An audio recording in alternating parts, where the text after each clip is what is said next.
We're live. So let me know in the chat if anything is amiss, if it's working okay. And as you may notice, this is a home-based solo episode.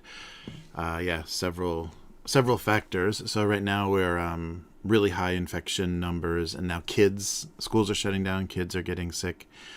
And we also have torrential rain. And Chris has a textbook deadline. So there's no way to free up time for lunch. It's an eat at your desk kind of week for Chris. So no lunchtime to live stream. So it's just going to be me. So a little bit different setup. And I hope the audio and everything works well. I'll do the silent, 20 seconds at the end to grab the room sound, because I've got a noisy air conditioner and stuff. But I didn't want to miss a week, and because weekly is in the title, so want to make sure we keep cranking these out. And I can't believe we even bothered saying how many of those 100 previous episodes were done in pairs, or always had a co-host, because it's rapidly becoming untrue. I'm glad we didn't name this show the two guys talking about something, because there's more often than not going to be one guy, I have a feeling, which is a shame, because the back and forth is nice. But yeah, things are declining rapidly here in Japan. But yeah, we'll see how it goes. Hopefully next week we'll be back to normal. So let's hope that works out. So this is it for this week, and I hope this works okay as a stream. Just trying to figure out the best way to execute this. So I'm just going to be riding backwards on a train in the rain. But this is exactly what it looks like if I would have gone into the city. It's exactly what it looks like today. It's just a mess out there. So we'll probably have flooding and school closures and sick kids and all kinds of good stuff. Well, Chris toils away on the textbook alone, because there's no coworkers. It's good. It's all good. All right. So I'll keep that open. Yeah, thanks, K5. And thanks for popping in on the stream. I appreciate having you in the chat. That helps a lot, so I know how things are going. All right, so let's give this a shot. So I'm going to have my... this is going to be the closest thing I've ever had to a teleprompter, because I'll be able to have my phone right under camera. So I can almost look at camera while I'm talking, unlike everything else I'm doing, where I'm always off looking some direction at a monitor or something. All right, let's give this a shot. Welcome to the weekly. I'm Jeremy, and it's only me this week. We've got torrential rain, we've got highest infection rates in a long time, and textbook deadlines. So Chris is not available for this week, and we're going to maintain the weekly in the title by doing a solo cast. So hang in there, and hopefully we'll be back next week with the regular twosome. But this week on the weekly, Kobold Press gives us 50 subclasses and 10 new races in a new publication. Copyright in RPGs, or more accurately, intellectual property. Tiny library on Kickstarter. And Blades in the Dark TV series. So yeah, I wish Chris was here that would be a fun thing to talk about. And a lot of these topics I choose because we have kind of opposite sides on, so it'd be more fun to discuss. But let's start with Kobold Press. So Kobold Press is probably the biggest publisher of third-party support material for 5e. So they are collecting everything they've been doing, both new and old material, in a hardcover book called Tome of Heroes that is now on Kickstarter. So it's going to include 50 new subclasses and 10 new races.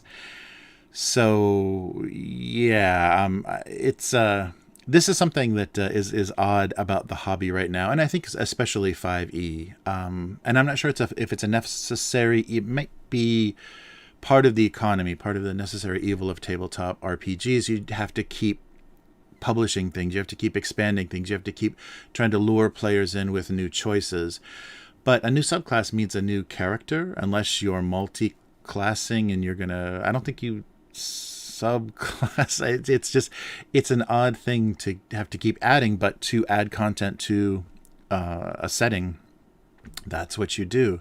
And especially races as well. So now there's rules to create your own races, and I'm sure you can kind of manipulate your own subclasses.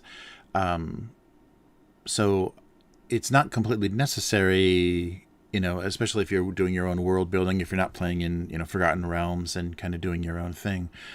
But yeah, it's this is a little strange. So, for example, original advanced Dungeons and Dragons. What do we have here? Let's take a look. We've got cleric. Let's see if I can actually see this. Cleric, fighter, magic user, thief, and monk, and that's it. And then so that gives us, and there's 5 subclasses total, 4: druid, paladin, ranger, illusionist, assassin. 5.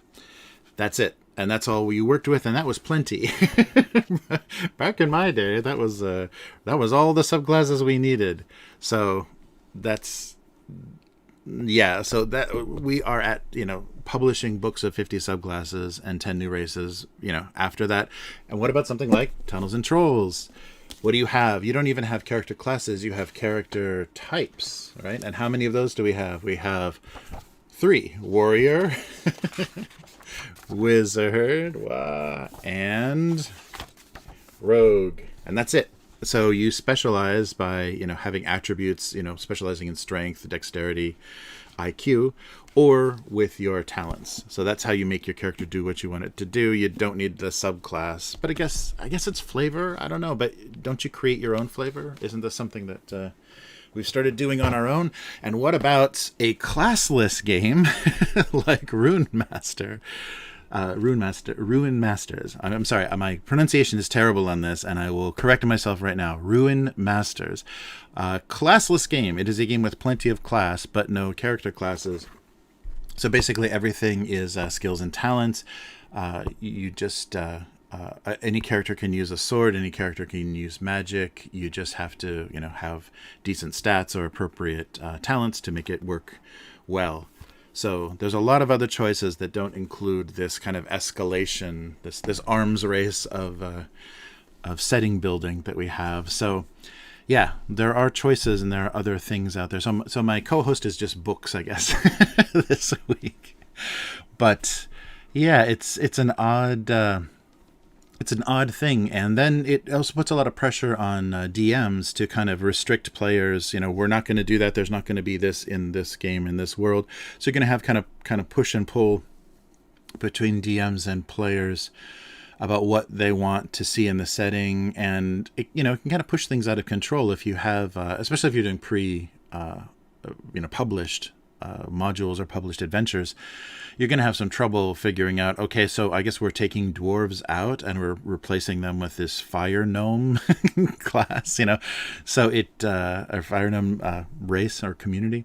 So it seems like it's just an endless thing. But so a little bit about Kobold Press. They were founded in 2006.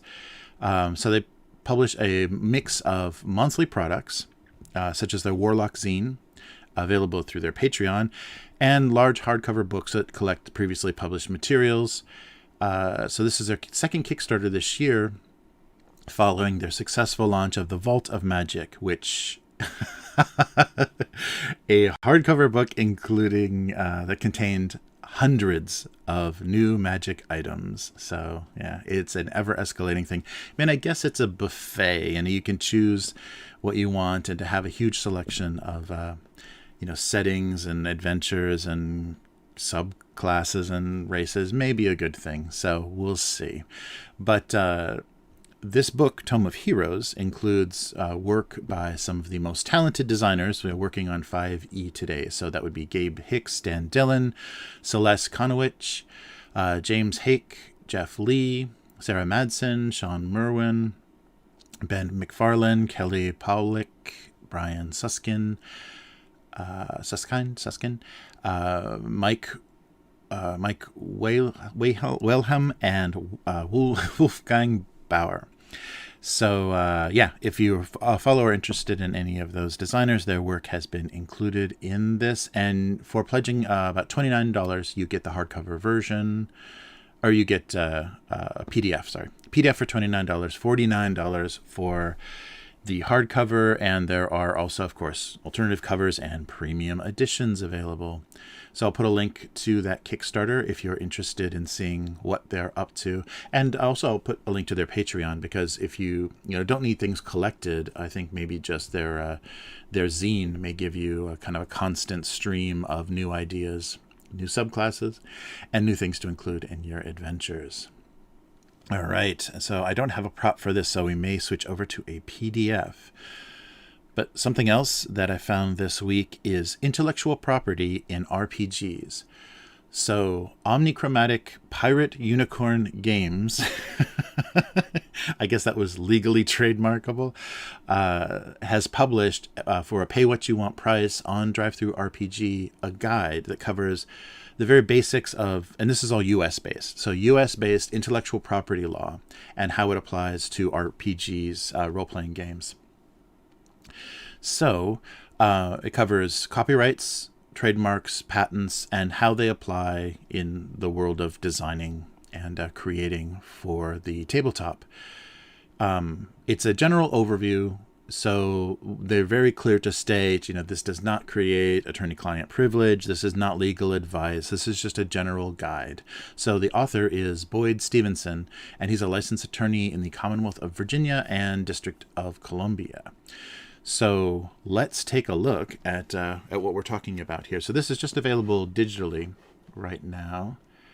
And I just wanted to show you real quick. So I'm not going to spoil anything. I'll just kind of show you the table of contents and give you some idea.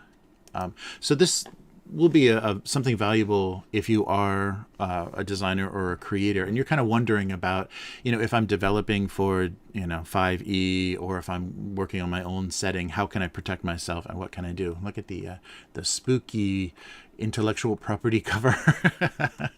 So intellectual property and role-playing games. So basically saying, they want to clarify, because, legal advice, medical advice, you have to be careful because it's a licensed professional, position that they're protecting. I'm not your attorney. This is an exploration of the law. This exploration document is incomplete. They're skipping certain things intentionally. If you want comprehensive exploration, do your own research and hire your own attorney. And he could only speak about IP in the United States. It's not EU-based, so it's not worldwide. And one more time, he is not employed by you.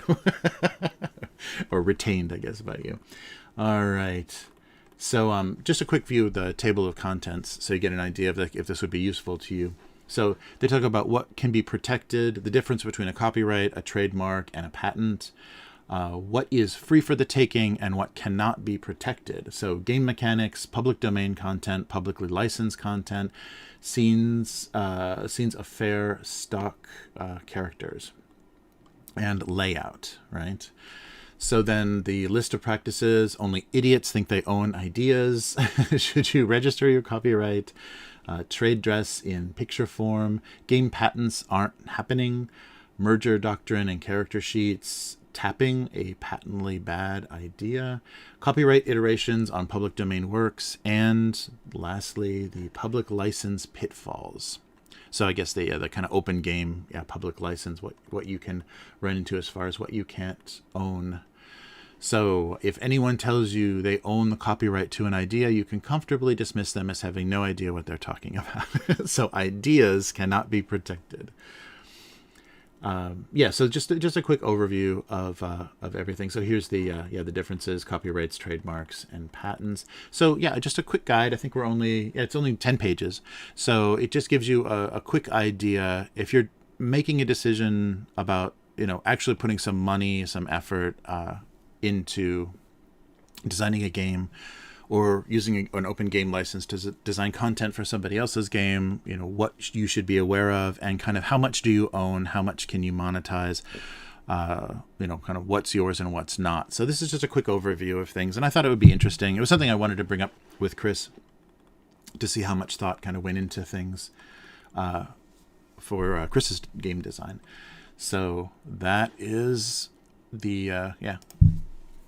that's what the PDF looks like. I don't want to spoil anything. It's only 10 pages, so I could pretty much read you the whole thing on this live stream. But instead, I will put a link to the pay what you want, because you can pay any amount that you want for this PDF if it's something that you're interested in and want to kind of get your head around what can be protected and what you don't want to do. Like, you don't want to take someone's character designs. You don't want to take someone's, trademark names or titles. And I think that, they kind of make that clear when you're working on 5e things or other things, that the things you can't use. And they also give you, like a, this is compatible with, or this is, made for this particular game system. And you have that graphic, you have that kind of official thing to put on your work, but at the same time, they don't want you using, names and setting places and things that they've already established, that those companies already own. You're adding to. So take a look at that if you're interested. And that was intellectual property in RPGs on DriveThruPRG. Link in the description. Another thing that came up this week is Tiny Library. So Tiny Library is an upcoming collection of role-playing games on Kickstarter that gives you everything you need to play a game on a single playing card-sized, I think bridge size, playing card. So front and back, all the rules, maybe the character sheet, anything you would need to play a very simple rules-light RPG on a single card. So it's an anthology collection, so they're collecting 50 cards. So I guess they had a submission, or kind of a competition, just a submission round that will collect the 50 best of everything that people submitted, and then publish them as a deck of cards. So of course this is obviously, and this is why I wanted to talk to Chris about it, obviously influenced by the game jams on itch.io for tabletop, and a lot of the kind of rules and restrictions they give. So Chris has a couple of games that are business card sized games available on the Hivemind itch.io page. And this is very, influenced and inspired by this. So I'm curious about how much of, if there is a kind of a coordination to publish the results of game jams, or kind of curate the best of certain game jams, and how many people actually go to physical products. Chris did with a few of the games. But I'm curious how often this happens, and if this is seen as competition or kind of an illegitimate, copy of what people are doing, because I think maybe it might be different crowds, different designers. I'm not sure how much, crossover there is, if it is itch.io designers that were submitting, or if it's kind of different groups of people. So yeah, I thought it would be an interesting thing to take a look at, and it gives you a lot of variety. I'm sure the setting and mechanics of the games in these 50 cards is wildly varies. So from things like farming to, I'm sure, more classical classical fantasy style RPGs. So they're calling it Weird and Wonderful Ideas. And so each game is created by a separate designer, picked from 90 submissions that the publisher received. So yeah, this is the best 50 out of 90. It's a anthology. It's not the product of a single team of development. So the themes, styles, and art behind the games are going to be widely different. There's going to be a huge variety of things between each of these cards. And while some of the players might find this jarring, that's kind of the point, right? The publisher, Longtail Games, says they tried to be as hands-off as possible and as punk as possible in this development. So that's very, H.io inspired. The chosen games were not modified, edited, or changed in any way, except to ensure that they fit on a single bridge-sized playing card. So this means the collection of games doesn't follow any rules, kind of no overriding theme. Some can be played solo, others in parties. Some are designed to be played as standalone. Others can be dropped into bigger campaigns. Some contain beautiful little stories with some art and detailed instructions, and others are just basic icons.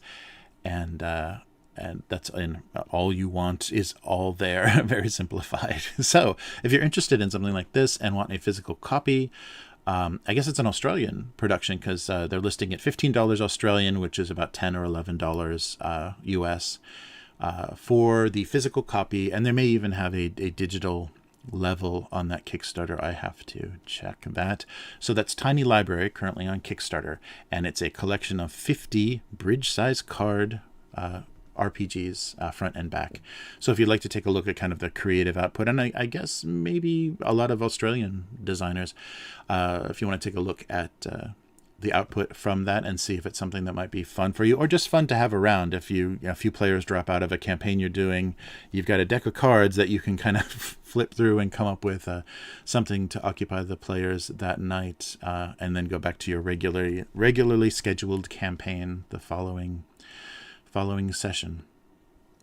So link in the description as always, and that's Tiny Library.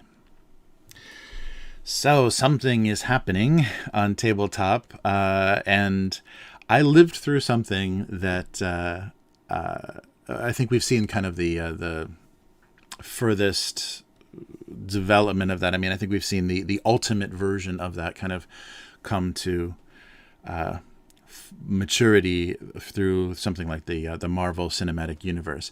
But back in the day, and this was especially apparent around the San Diego Comic-Con, suddenly Hollywood and basically just production companies were looking for comic book series that they could license for producing television series or movies. And it started kind of quietly, but there were some pretty big checks written to certain comic book designers. This is back, I guess, talking late 90s, early 2000s. And so once there was blood in the water, like once people smelled a dollar, every screenwriter, every wannabe screenwriter, I should say, suddenly became a comic book writer.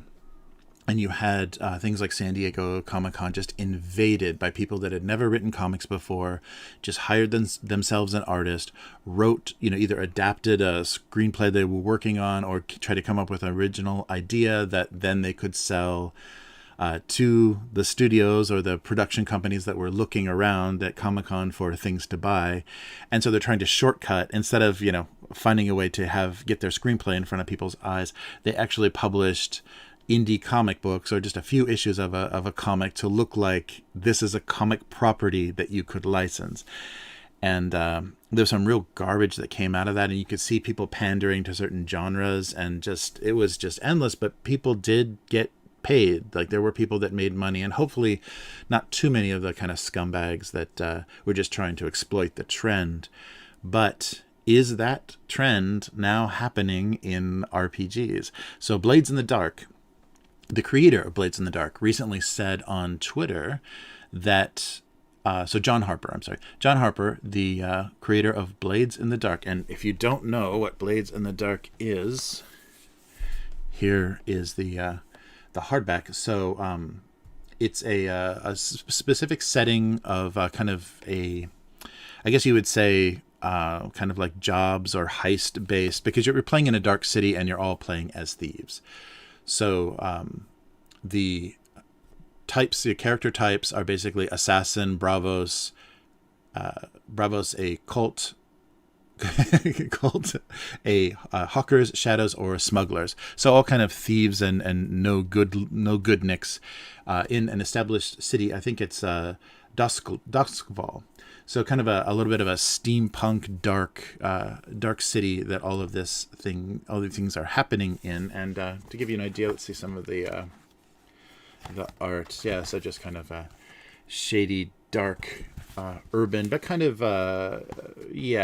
not modern. It's not a modern setting as much. It's more kind of 19th century. Kind of more steampunk era, more Victorian era. But this creator just said that a company that I believe is UK based, they produced UK productions before, Warp Films, is currently developing a TV series, or I guess a pitch for a TV series based on Blades in the Dark. So Blades in the Dark is published by Evil Hat. And it's definitely they even have things that are based on the game, and kind of the mechanics are popular enough that there are games that have kind of come from. So you can use the system and kind of use your own setting or update it in a way to enjoy those same mechanics, but with a different type of setting or different kind of focus. So players become a group of thieves living in the city of Duskval, a steampunk fantasy setting that rewards cunning and punishes the reckless. So players work together kind of as a team. So it is very kind of heist-based or job-based. So in their different roles, Spider, a Whisperer, many different types of, like I read this, the kind of more sinister jobs. So it's being developed for television. So I think there's probably enough in the setting to make that work, but I think there's a problem. There's something a little bit different. So I think the reason that comic books work so well and people saw them as a good way to mine, new ideas to create for film is, basically comic books can be used as storyboards. I mean, we've seen a few examples like Sin City or 300, or even kind of Watchmen, when they have done direct adaptions of comic books. There are certain shots and certain compositions in frame that look exactly like the panels in the comic book. So you basically have a storyboard and a script combined when you have a comic book, and so that works well. Even though some of the dialogue and voiceover in comics sounds ridiculous on the big screen, I think that works well. A tabletop RPG setting, though, gives you the flavor and the players, the named characters and kind of the situation, and you do have kind of mechanics, what the characters would do. But unless you're like plugging this into an AI that's going to write a screenplay for you, what comes out of that setting and what comes out of those mechanics at the tabletop is incredibly varied between game groups. I don't think you've had two people play the same type of game with the same exact characters of Blades in the Dark that you would have. People have the same experience. They read a comic book, they have the same narrative experience. Your narrative experience, because you're creating it yourself or it's guided by the game master, is going to be incredibly different.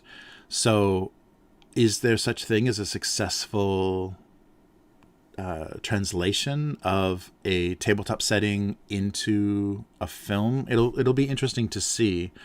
I'm not sure.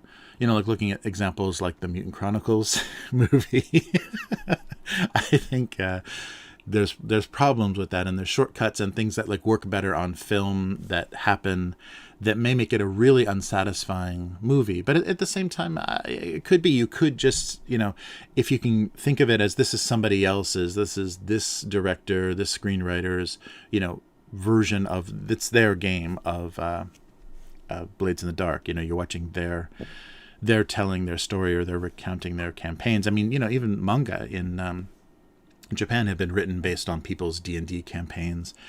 So yeah, it's possible. It's possible that this could be interesting and this could work, but I'm a little bit concerned. I don't think tabletop RPGs are the rich, the rich source of TV series and things. So it's a little worrying. It's a little concerning, and I think it's going to it may create, if there is a successful, like if this Blades in the Dark series becomes successful, or at least gets, attention and some good critical praise, there may be a little bit of a gold rush, and you may have people suddenly publishing, looking for game designers, and they want to just write a setting and slap some mechanics on it and publish an RPG, so that then the people that are looking for something to develop will, have their choice. So similar to what happened in comic books, I worry that if this becomes successful, we may have those same sorts of things happening. So we'll see. We'll see what happens. So, Forged in the Dark. So Forged in the Dark is kind of the gameplay system that you can apply to any setting. And there's many Forged in the Dark published games. Things like, totally blanking. Scum and Villainy. Like some Scum and Villainy, kind of a Star Wars, type, Outer Rim adventure story. So, you can play bounty hunters and smugglers and all those kinds of things. So even something like that, a science fiction kind of Star Wars inspired setting, can use the Forged in the Dark mechanics. So yeah, we'll see what happens. There's no word on, a release date or who's involved yet. So it's still in pre-production. And as you know, there's a thing called pre-production hell, where things can get lost and never recover, never come back from. So let's hope this sees the light of day and has some success. But there's also rumors of an Exalted TV series in production.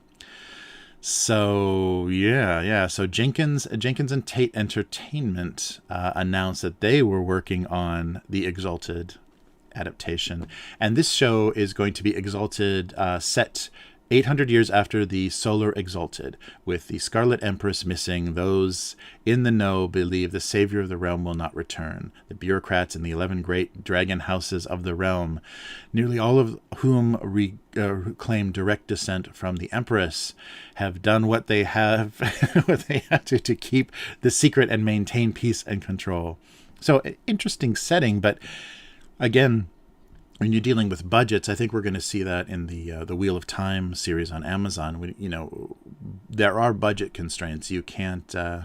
It's not unlimited money, as much as Netflix would have you believe. It's not unlimited money, so you're going to see, technical restrictions and story restrictions based on what you can and can't do on a TV budget, even a streaming television budget.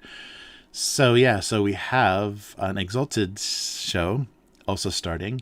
And if you want to look back, and I think this was inspired by maybe the success of like Vampire Diaries on the CW. Was that the CW? Or was that Fox?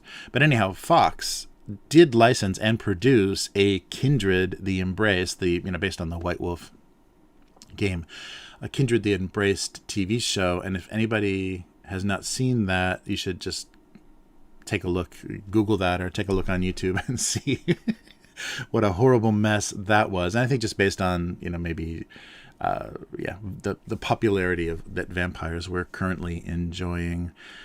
They thought that maybe this setting would work. It was a very odd adaptation, not done particularly well, and not with any sort of budget or, recognizable actors or writers involved. So we'll see what will happen. We'll see how how far this will go. And so, it could be another, it would be good, I guess, for the industry as a whole, because it would get a lot of momentum, a lot of people publishing things, people, moving forward. And also these shows will bring recognition. It'll bring in people that maybe have never heard of Blades in the Dark. And, just like adaptations of fantasy novels or sci-fi novels, have people, reading those books because they didn't know of their existence before.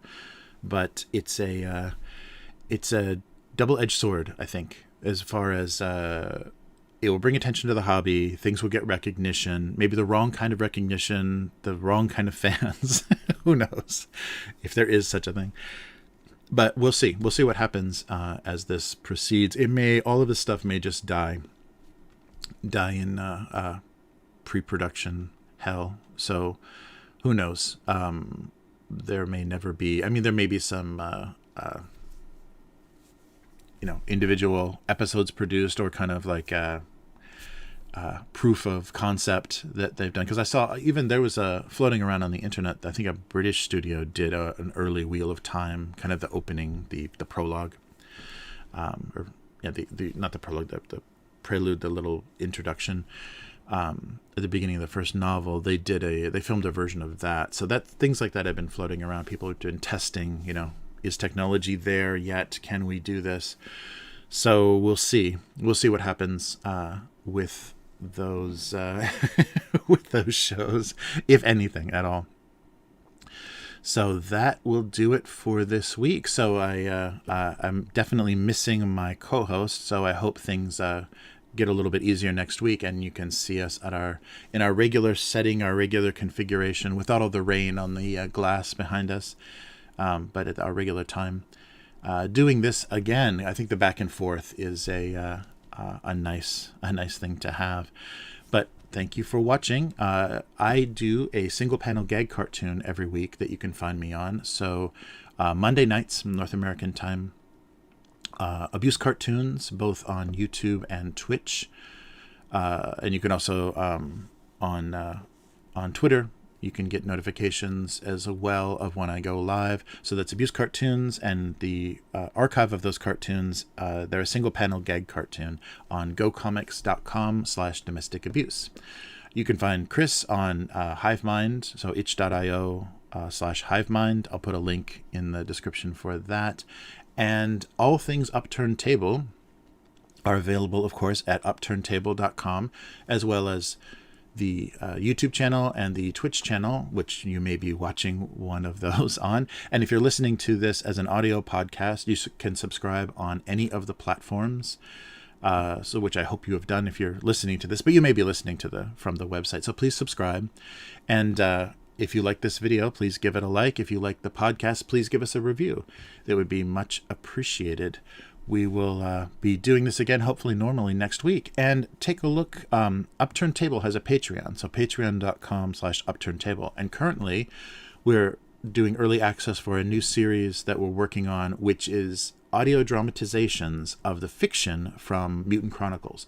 So we went back through some of the old books, and right now we're doing just the Dark Eden, a few of the stories for each of the tribes of Old Earth in the Dark Eden book from Warzone. So going through and collecting some of the best fiction from that setting, and it may be stuff that if you've played those games, you may overlook. You're looking for the rules, you're looking for the setting description, but sometimes the fiction gets overlooked, and there's some real gems in there, and also things that give you a good idea of the background for these individual characters, the setting, how things interact, and possible inspiration for either campaigns in the tabletop RPG, or what you could have done as far as campaigns in the miniatures game. So that's on Patreon right now. It may be eventually released on YouTube and our podcast, but they're about 10-15 minute little audio productions, sound effects and music and everything, to kind of give you a more immersive version of the fiction of the Mutant Chronicles. So take a look take a look at that on Patreon, or keep a lookout on our channels for Mutant Chronicles fiction. That's it for this week. So thank you for joining me, and we'll be back to normal, hopefully without all the rain, at least next week. So take care and see you then. Goodbye. All right. Oh, hey, K5. Thank you. Thank you. Oh, yeah. Yeah, Kindred was bad. So I'm taking a quick look at the chat.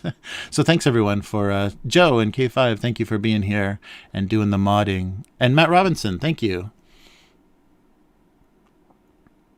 Oh, cool. Yeah, there are definitely some interesting mechanics, and I think the setting itself is inspirational for Blades in the Dark. So it may be an interesting world for them to develop TV in. We'll just have to see how that goes. Oh, thanks for the link, Joe. Good night, everybody. Yeah, stay safe. And thank you. Thanks for hanging in there. I'm going to do kind of my 20 seconds of silence for the audio podcast so I can reduce the noise and the kind of background sound. So give me a few seconds here.